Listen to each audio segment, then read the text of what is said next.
হত্যা কৰিছে তেনেকুৱা ধৰণৰ আমাৰ অনুভৱ হ'বলৈ ধৰিছে। জাতিটোক বাৰে বাৰে প্ৰবঞ্চনা আৰু প্ৰতাৰণা কৰি থকা এতিয়া হ'ল মাননীয় মুখ্যমন্ত্ৰী ডাঙৰীয়া জাতীয় দায়িত্ব পালন কৰাৰ সময়। এই সময়ত যদি মাননীয় মুখ্যমন্ত্ৰী ডাঙৰীয়া জাতীয় দায়িত্ব পালন নকৰে তেনেহ'লে কিন্তু অদূৰ ভৱিষ্যতে টাই আহোম জনগোষ্ঠীৰ প্ৰত্যেকটো মুহূৰ্ততে তেখেতে প্ৰত্যাহ্বানৰ সন্মুখীন হ'ব লাগিব। তেখেতে কৈছে যে অহা 25 নৱেম্বৰ তাৰিখে অসম বিধানসভাত 6 জনগোষ্ঠীৰ জনজাতিকৰণৰ যিখন প্ৰতিবেদন মন্ত্ৰীগোটৰ প্ৰতিবেদন তেখেতে দাখিল কৰিব। আমি আজি সিংহ গৰ্জনৰ জৰিয়তে এটা কথা ক'ব বিচাৰিছোঁ, দাখিল কৰিব, কিন্তু সেই প্ৰতিবেদন যাতে আমাৰ বিপক্ষে নহয়, সেই প্ৰতিবেদনত যাতে আমি বিচৰা ধৰণে আমাৰ সপক্ষে তাত প্ৰস্তাৱবিলাক নহয়, তাৰ কাৰণে আমি আজি আহ্বান জনাইছোঁ। আমি মাননীয় মুখ্যমন্ত্ৰী ডাঙৰীয়াক আমি মনত পেলাই দিব বিচাৰিছোঁ যে 15 বছৰীয়া শাসনকাল কংগ্ৰেছ চৰকাৰক ওফৰাবলৈ 6 জনগোষ্ঠীয়ে যেনেধৰণে কুণ্ঠাবোধ কৰা নাছিলে, ঠিক তেনেকৈ বিজেপি শাসনাধীষ্ঠ এই চৰকাৰখনক গাদী ওফৰাবলৈ কিন্তু আমি কুণ্ঠাবোধ নকৰিম। আমি ইতিমধ্যে কঁকালত বান্ধিছোঁ। কথা হ'ল কি, 2019 চনৰ 5 জানুৱাৰী তাৰিখে ভাৰতবৰ্ষৰ আটাইবিলাক সংস্থাই অসমৰ টাই আহোমকে ধৰি 6 জনগোষ্ঠীয়ে জনজাতি পাব পৰা যিকেইটা 6টা বৈশিষ্ট্যৰ কথা কৈছে, গোটেই বৈশিষ্ট্যবিলাক আছে বুলি কোৱাৰ পাছতো আৰু 9 জানুৱাৰী তাৰিখে ৰাজ্যসভাত সেই বিলখন উত্থাপন হ'ল। তাৰ পাছতো কিন্তু তাত গেঠেলা মাৰি থাকিলে।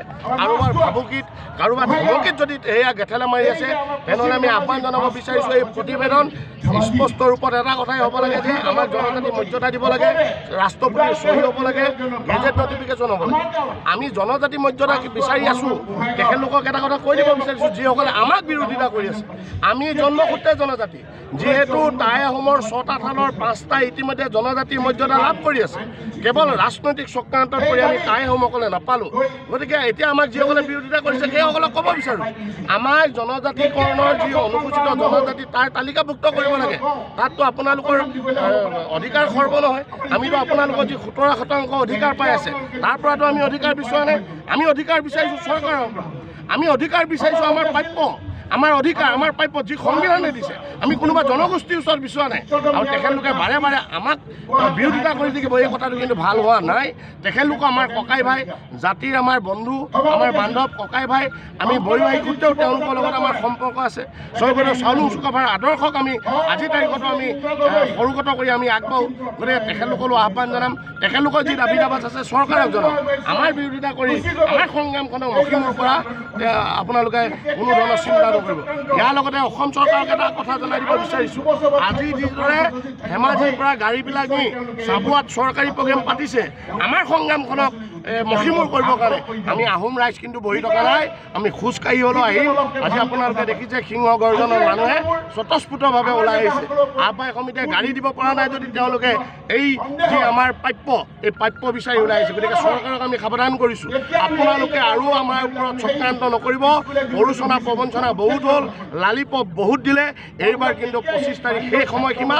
ইয়াত যদি আমি বিচৰা ধৰণে আমাৰ প্ৰতিবেদন নাপাওঁ, তেনেহ'লে চামধৰা ঘৰৰ পৰা শদিয়ালৈকে আমি সুকীয়াকৈ চিন্তা কৰিবলৈ আমি বাধ্য হ'ম।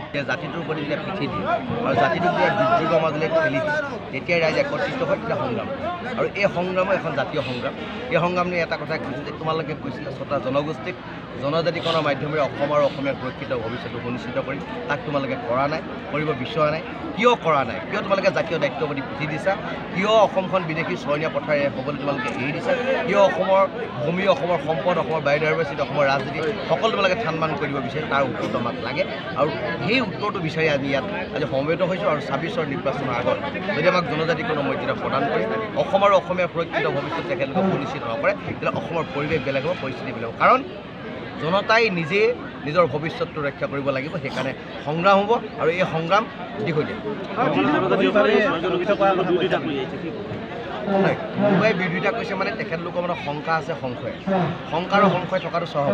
গতিকে শংকা আৰু সংশয়টো কোনে দূৰ কৰিব? এখন নিৰ্বাচিত চৰকাৰৰ অভিভাৱকজনে দূৰ কৰিব। গতিকে তেখেতে সেই জাতীয় দায়িত্বটো পালন কৰা নাই। সেইকাৰণে আমি কৈছোঁ যে জাতীয় দায়িত্ব বুলি তেখেতলোকে পিঠি দিছে আৰু জাতীয় জনগোষ্ঠীসকলৰ মাজত বিভেদৰ যি ৰাজনীতি কৰিছে, সেই ৰাজনীতিৰ পৰা আঁতৰিও সামগ্ৰিকভাৱে অসম আৰু অসমীয়া উন্নতিৰ কথা ভাবক, য'ত নেকি সকলো থলগিৰি খিলঞ্জীয়া ভূমিপুত্ৰই একতাৰে থাকি অসম আৰু অসমীয়াৰ হৈ আমি অপশক্তিবিধে যুদ্ধ দিবৰ কাৰণে আমি শক্তি সঞ্চাৰ কৰোঁ। হেৰিটো আপোনালোকৰ প্ৰগ্ৰেমটো যে স্থগিত কৰাৰ কথা ক'লে সাময়িক বিৰতি মানে এতিয়া সম্পূৰ্ণৰূপে খেতিৰ দিন এতিয়া মানুহ ৰাজপথলৈ ওলাই আহিব নোৱাৰে গতিকে খেতিৰ দিনকেইটা শেষ হৈ জানুৱাৰী মাহৰ পিছত ভোগালী বিহুৰ পিছত পুনৰ আমি আন্দোলন কাৰ্যসূচী ল'ম আৰু সেই কাৰ্যসূচী অতি ভয়ংকৰ হ'ব যেতিয়া আপোনালোকে দেখে যে টাইম ছাত্ৰনে অসমৰ বিভিন্ন জিলাত আমি কাৰ্যসূচীবিলাক গ্ৰহণ কৰিছোঁ ইয়াৰ পিছৰ কাৰ্যসূচী অতি ভয়ংকৰ হ'ব য'ত নেকি ৰাইজৰ সমাৱেশটো বেছি হ'ব আৰু আমি তাৰ কাৰণে কৰিম কিন্তু সম্পূৰ্ণ গণতান্ত্ৰিক সম্পূৰ্ণ সাংবিধানিক আৰু ভাৰতীয় ন্যায় ব্যৱস্থাৰ ওপৰত সন্মান জনাই 6 জনগোষ্ঠীৰ জনজাতিকৰণ বিচাৰিছে কিন্তু 6 জনগোষ্ঠীয়ে একলগ হৈ কিয় আপোনালোকে আন্দোলন নকৰে 6 জনগোষ্ঠীৰ জনজাতিকৰণটো সকলোৱে একেলগে আন্দোলন কৰি আছে আৰু সকলোৱে এটা ন্যায্য দাবী আমি একেলগে কেইবাবাৰো আন্দোলন কৰিছোঁ এতিয়া প্ৰতিটো নিজৰ নিজৰ সংগঠনৰ এজেণ্ডা থাকে তেখেতলোকৰ মতে আন্দোলন কৰি আছে তাৰ অৰ্থ এইটো নহয় যে আমি ভাগ হৈছোঁ আমি এক নহয়